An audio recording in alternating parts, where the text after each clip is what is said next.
Olá! Hoje a gente vai mergulhar juntos aqui nos trechos bem impactantes, eu diria, do livro Brand Management Acima da Mediocridade, do Vitor Zinn. Isso aí. E olha, só pelo que a gente leu, já dá pra sacar que o Zinn não é de meias palavras, né? De jeito nenhum. É um estilo direto, muito analítico e assim, ele não tem receio de mostrar um lado mais, digamos, cru, visceral mesmo, do mundo corporativo. Ele até fala em pauladas, ironias. Pra quem já cansou do mais do mesmo, né? Exato. É uma leitura que provoca bastante. E a nossa ideia aqui hoje é explorar duas grandes provocações que saltam desses trechos. Primeiro, essa coisa das máscaras no trabalho. O que são, por que a gente usa, como isso mexe com tudo. E depois a gente vai tentar tirar umas lições, assim, bem práticas que o autor traz sobre como navegar nesse cenário tão complexo, né? Para construir marcas, empresas que realmente se destaquem. Então tá, vamos começar a desembrulhar isso. Por essa questão das máscaras. Confesso que é um tema que sempre me deixa meio pensativa, sabe? Essa ideia de que a gente tá sempre interagindo com versões meio editadas uns dos outros. E o interessante é que o Zinn não trata isso só como, tipo, falsidade pura e simples. A visão dele, que eu achei bem interessante, é que essas máscaras, muitas vezes, elas surgem como mecanismos de autoproteção mesmo. Autoproteção. Sim, as pessoas escondem inseguranças, administram as próprias ambições, tentam navegar nas hierarquias. É a complexidade humana toda ali, né, no ambiente de trabalho. O fascinante mesmo é a conexão que ele faz. Que conexão? Ele mostra como essas máscaras não são só um teatrinho à parte, sabe? Elas ativamente moldam os jogos de poder internos, a maneira como a comunicação flui ou como ela não flui, né? Ah, sim. O nível de colaboração entre as pessoas. E no fim das contas, isso afeta a saúde e até a percepção da própria marca. É como se essa dinâmica mais escondida, por trás das máscaras, definisse a cultura real da empresa. E essa cultura transparece, né? Exatamente. Essa cultura, mais cedo ou mais tarde, transparece para o mundo exterior. Não tem como esconder. Faz todo sentido. Ele até descreve o ambiente corporativo como um labirinto de interesses. Achei ótima essa imagem. Onde está tudo conectado, mas nem sempre na mesma direção, às vezes até em conflito, né? Totalmente. E aí, diante desse cenário que parece, assim, meio caótico, como é que ele sugere que a gente ache um caminho? Porque não parece nada fácil alinhar tantos interesses diferentes com os objetivos da marca. Não, fácil não é mesmo. E a sugestão dele passa muito por desenvolver diplomacia e principalmente perspicácia. É ter clareza, sabe? Para conseguir enxergar onde é que estão os desalinhamentos entre o que as pessoas querem individualmente ou os grupos e as metas maiores da marca, da empresa. E isso já liga direto com outro ponto fundamental que ele bate muito na tecla: a necessidade de transparência. Ele chama de luz na escuridão. Gostei desse nome, luz na escuridão. Porque as máscaras, por definição, criam sombras, né? Criam ambiguidade, fofoca, desconfiança. Sim. E tudo isso vai minando a base de qualquer colaboração que funcione de verdade. E, claro, mina a confiança na própria marca, tanto dentro quanto fora. Então, cultivar uma comunicação mais aberta, mais honesta, mesmo que seja desconfortável às vezes... Que geralmente é, né? Pois é. Mas é essencial para dissipar essas sombras e construir confiança de verdade. E essa questão da confiança interna me lembrou um outro ponto que ele critica bastante, que é o isolamento. Aquelas barreiras entre equipes, departamentos... O que ele chama de ir além dos muros. Sim, os silos. Exato, os silos. Fico pensando como é que na prática derrubar esses muros e incentivar uma colaboração mais genuína pode realmente ajudar a combater esses jogos de poder, que muitas vezes se alimentam justamente desse isolamento, né? Porque às vezes parece que as barreiras são quase parte da estrutura.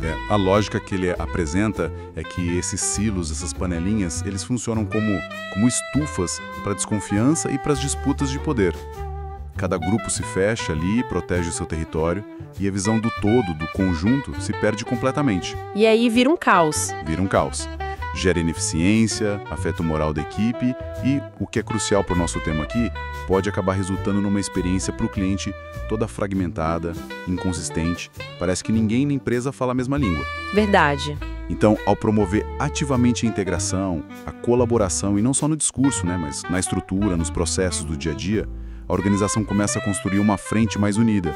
E essa coesão interna geralmente gera uma percepção externa de marca mais forte, mais alinhada, mais confiável.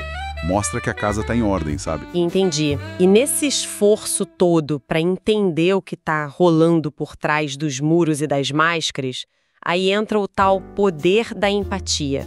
Mas espera aí, empatia nesse cenário que o próprio Zin descreve como visceral, cheio de jogo de poder, como é que ele encaixa uma coisa que parece tão soft, né, como a empatia nesse contexto todo?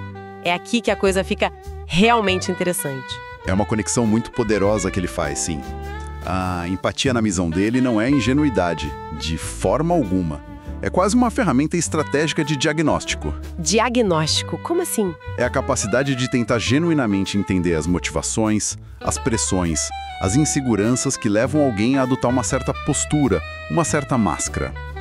Quando você faz isso, não quer dizer que você concorda ou justifica, mas você ganha insights muito valiosos sobre a dinâmica humana real ali da organização. Entendi. Isso levanta uma questão super importante. Como é que um ambiente que pratica de verdade a escuta ativa, que busca entender as perspectivas dos outros, não só melhora o clima e diminui a necessidade defensiva das máscaras, mas também fortalece a identidade da própria marca? Ah, interessante. Uma marca que demonstra compreensão, conexão humana internamente. Ela tem muito mais chance de ser vista como autêntica, como humana, lá fora também. É nesse ponto que ele introduz o conceito de in-branding. In-branding. Explica melhor isso. O que seria exatamente? Basicamente, in-branding é a ideia de que a marca precisa ser construída, compreendida e vivida primeiro dentro da empresa. Ah, de dentro para fora. Exato. Antes de você comunicar a marca para fora, para o mercado, precisa garantir que ela seja uma realidade interna, que os colaboradores entendam, se conectem com ela e, idealmente, incorporem isso nas suas atitudes, nas suas decisões. Se a cultura interna, as dinâmicas humanas ali dentro, estão desalinhadas com o que a marca promete para o mundo... A promessa soa vazia, né? Exatamente, soa oca, não se sustenta. A empatia ajuda muito a alinhar essa experiência interna. Entendi perfeitamente. Faz total sentido essa construção de dentro para fora. Mas o próprio Zinho reconhece o contraste entre utopia e realidade, né? Ele sabe que um mundo corporativo 100% sem máscaras é irreal. Sim, ele é bem realista quanto a isso. Então, o objetivo não seria uma transparência absoluta, meio ingênua, mas talvez criar condições para que as pessoas possam ser mais autênticas, que elas sintam menos necessidade de se esconder tanto. Exatamente isso. O resumo visceral desse capítulo, como ele mesmo chama, aponta para aí. Navegar nesse universo complexo de máscaras, de intenções, exige muito discernimento, inteligência emocional, resiliência. Não é fácil, não. Imagino. Mas é um esforço fundamental para construir essa marca autêntica de dentro para fora. Ou seja, para fazer o in-branding que funcione de verdade. E o resultado, segundo ele, não seria só o sucesso financeiro, mas também um ambiente de trabalho mais saudável, uma cultura corporativa mais genuína, mesmo reconhecendo e sabendo lidar com as complexidades humanas. Essa análise das máscaras e da dinâmica interna já deu uma base excelente para a gente entrar na segunda parte aqui da nossa conversa, que vem do capítulo 7, Lições e Reflexões. Isso. Se o capítulo anterior meio que descreveu o terreno, esse aqui parece que foca mais nas ferramentas, na mentalidade para a gente conseguir atravessar esse terreno. E o Zinho alivia, né?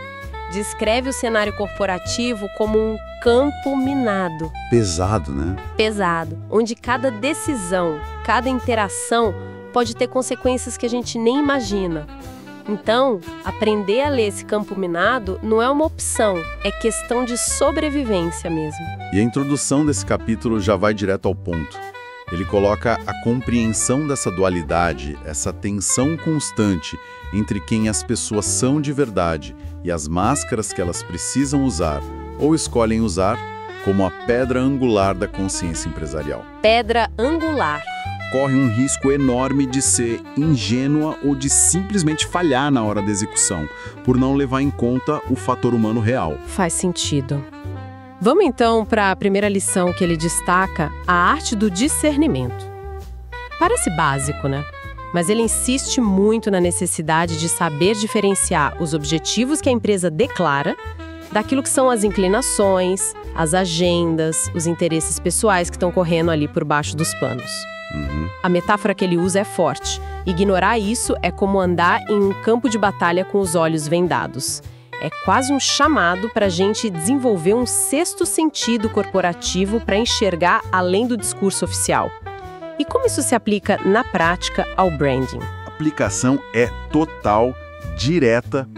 O Zinn argumenta que uma marca nunca é uma entidade pura, isolada. Ela é sempre um mosaico de influências. As demandas do mercado, as expectativas dos acionistas, as metas financeiras e, sim, as paixões, os egos, as agendas das pessoas que estão ali moldando essa marca. É verdade. Então, se a gente conecta isso ao quadro geral, o discernimento é a habilidade essencial que o profissional de branding precisa ter para identificar, para pesar e, quando for preciso, para navegar por essas forças que muitas vezes estão em conflito. Sem essa clareza para separar o joio do trigo, o que é genuinamente estratégico para a marca versus o que é só ruído de interesse particular, a estratégia desanda. Exato. A estratégia de marca pode acabar desalinhada, a comunicação soa confusa, as ações parecem contraditórias. Discernir essas motivações, às vezes ocultas, é, como ele diz, non-negotiable para construir uma mensagem coesa e que funcione. Entendido. A segunda lição que ele traz é sobre a maratona do desenvolvimento. A ideia aqui é ir contra o imediatismo, né? Sim, totalmente. Construir uma marca relevante, uma empresa sólida, não é uma corrida de 100 metros. É uma ultramaratona. Ele fala em paciência calculada, reconhecendo que o caminho é longo, muitas vezes tortuoso, justamente por causa de todos esses fatores humanos que a gente já falou, as máscaras, as resistências, os egos. Como essa paciência vira estratégia de brand? Não é só ficar esperando, imagino. De jeito nenhum. Não é uma paciência passiva. A reflexão crítica que ele associa a essa lição coloca a paciência como um componente estratégico ativo. Um branding forte, aquele baseado em consistência, autenticidade, construção de relacionamento, relevância, que dura simplesmente não acontece da noite para o dia. Não mesmo. Exige planejamento de longo prazo, investimento contínuo e, muito importante, a disciplina para resistir à tentação das soluções rápidas, das modinhas passageiras, que podem desviar a marca do seu caminho essencial, num mundo que é obcecado por resultado trimestral. Verdade. O Zinn nos lembra que as marcas que realmente deixam um legado são aquelas construídas com visão de maratonista, não de velocista. Essa paciência calculada permite que a marca crie raízes profundas, significativas, na mente e no coração do público. E isso resulta em crescimento sustentável e lealdade de verdade. Isso me leva direto para a terceira lição, explorando a essência humana. Aqui ele vai fundo mesmo, argumentando que branding eficaz não é só sobre produto ou serviço em si, mas sobre um mergulho profundo na natureza humana. Entender emoções, desejos que nem são ditos, necessidades latentes. Ele diz que isso não é um plus, é uma necessidade imperiosa para evitar colisões e naufrágios com a marca. Então, o que isso quer dizer na prática, no dia a dia de quem trabalha com marca? Não fica meio abstrato? Pode parecer abstrato à primeira vista, mas a aplicação prática é fundamental. A reflexão crítica 3 é bem direta. Acreditar que branding se resume a elementos superficiais, tipo logo, cor, slogan, é um erro estratégico grave. Ah, sim. No fundo, toda a conexão forte entre uma pessoa e uma marca acontece num nível humano básico. Se você ignora a complexidade das emoções, das motivações, das aspirações humanas, o resultado são campanhas genéricas, produtos que não conectam, mensagens que ninguém se engaja. Que não tocam as pessoas, né? Exato. Numa época em que o público busca cada vez mais autenticidade, significado, a capacidade da marca de se conectar de verdade com o coração e a mente das pessoas é o grande diferencial. Negligenciar esse mergulho na psicologia humana, como o Zinn coloca, deixa a marca à deriva, sem uma âncora real no mercado.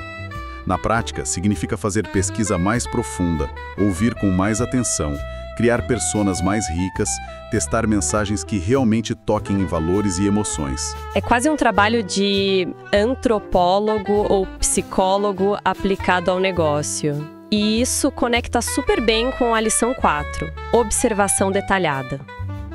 Para entender de verdade esse cenário todo complexo, não basta dar uma olhadinha rápida. Não mesmo. O Zinn defende convívio prolongado, observação minuciosa e audição atenta.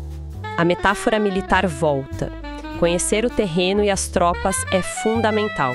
Como essa observação profunda ajuda a capturar a essência da marca? O fascinante aqui é como ele conecta a profundidade da sua observação com a profundidade da conexão que a marca consegue criar. A reflexão crítica 4 argumenta que a verdadeira alma de uma marca, ela não é inventada numa sala de reunião. Ela é descoberta.